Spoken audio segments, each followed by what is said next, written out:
sujet avec Chrisman Kinwani, prédicateur de l'Ozolo Amour. Bonsoir et bienvenue sur ce plateau. Merci, bonsoir Cassie.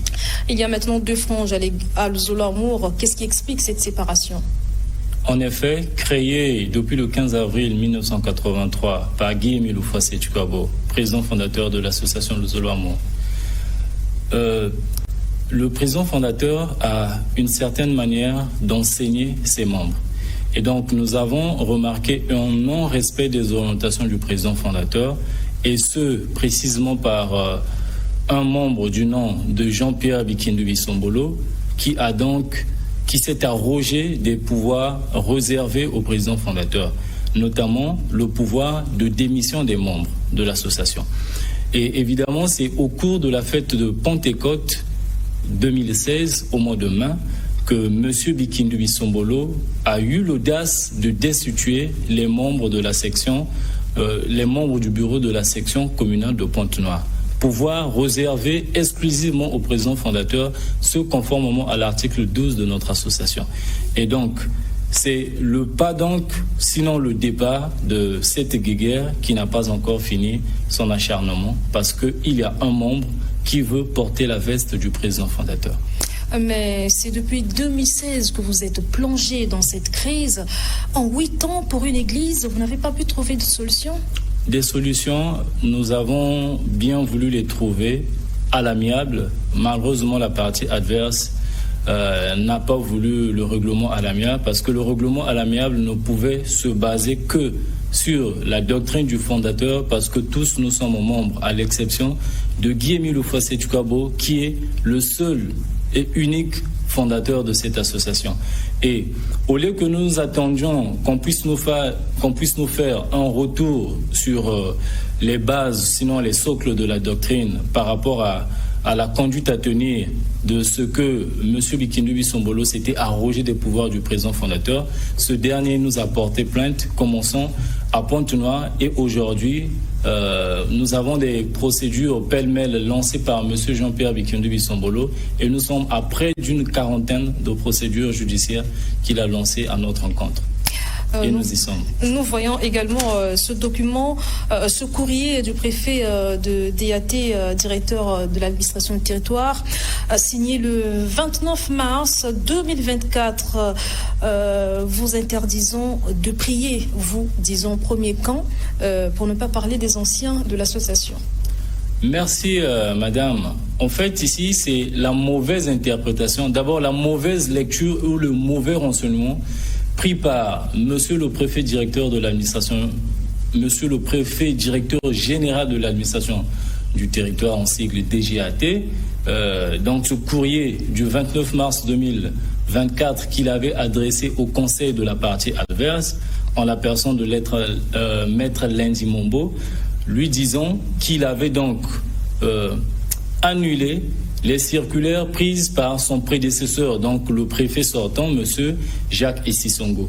Ces circulaires, 2 circulaires annulées par le préfet de la DGAT actuelle, portaient notamment sur 1. La réhabilitation du récépissé originel de 1983 de notre association, et secondo, un courrier de rappel qui disait que le seul et l'unique récépissé valable pour l'association était celui de 1983, et que le nouveau récépissé obtenu de manière frauduleuse était de nul effet. Et donc c'est à cela, en 2018, que la partie adverse frustrée va aller porter plainte contre l'État pour la reconnaissance également de leur récépissé. Alors, plusieurs procédures ont été menées et nous sommes rentrés en intervenant volontaire pour dire à l'État que nous avons des preuves qu'ils ont obtenu de manière frauduleuse le nouveau récépissé en 2015 et que M. Bikindu Bissombolo n'a jamais reçu mandat du président fondateur pour faire les démarches qu'il est en train de faire au nom du président fondateur. Alors, aujourd'hui, toutes les parties sont en statu quo et l'affaire est portée au fond devant la cour d'appel de Brazzaville au niveau de la chambre administrative. Et récemment, hier, mercredi, nous avons déposé nos conclusions par le canal de notre avocat au niveau de la chambre administrative. Et finalement, ce courrier qui portait annulation des circulaires prises par le préfet directeur général sortant a été mal interprétée par un huissier de la partie adverse qui fait d'office de conflit d'intérêts parce qu'il est aussi membre de l'association de l'autre côté, a été ventilé dans plusieurs départements de notre pays, notamment à Sibiti, à Dolisie, à Bouantsa, à Brazzaville, et j'en passe. Et donc, pour lui, il se disait que le préfet de la DGAT, en écrivant cette lettre, qui n'était pas d'ailleurs une décision, ni une décision de justice, ni administrative, pour lui, ça voulait dire qu'ils nous empêchaient de prier.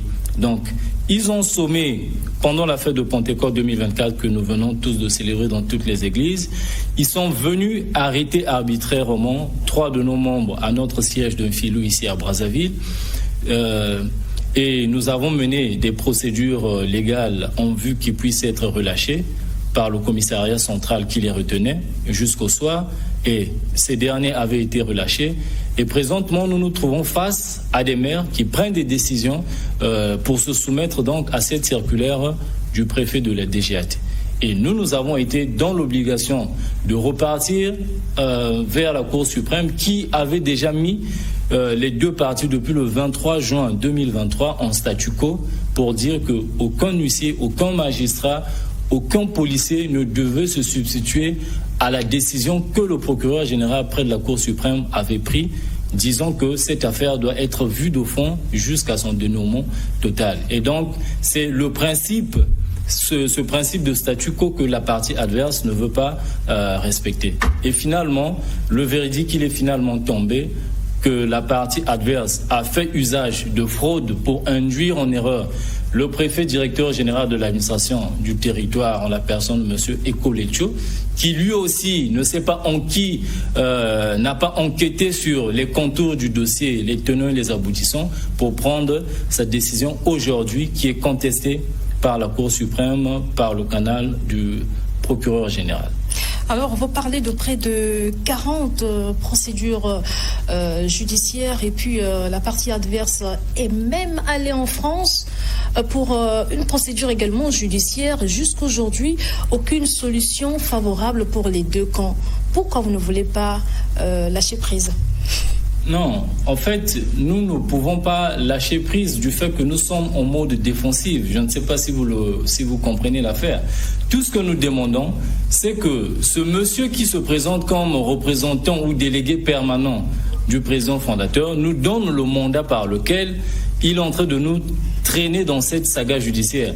Je rappelle ici que l'association de Zolo Européach est une association qui a un caractère international parce que présent dans plusieurs pays d'Afrique, en Europe, en Asie, dans le continent américain et aussi en Australie. Et de ce fait, la même affaire, les mêmes motifs avaient été fait constater au niveau d'un tribunal de première instance en France. Et nous avions, de notre côté, avaient eu raison.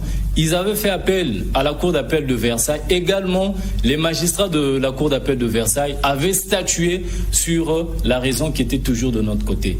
Il est curieux de voir que 8 ans en République du Congo pour une affaire qui est si simple, pour des gens qui ont détourné une association qui ne leur appartient pas, qui n'ont pas des mandats, qui vont même à l'encontre des directives verbales données par le président fondateur.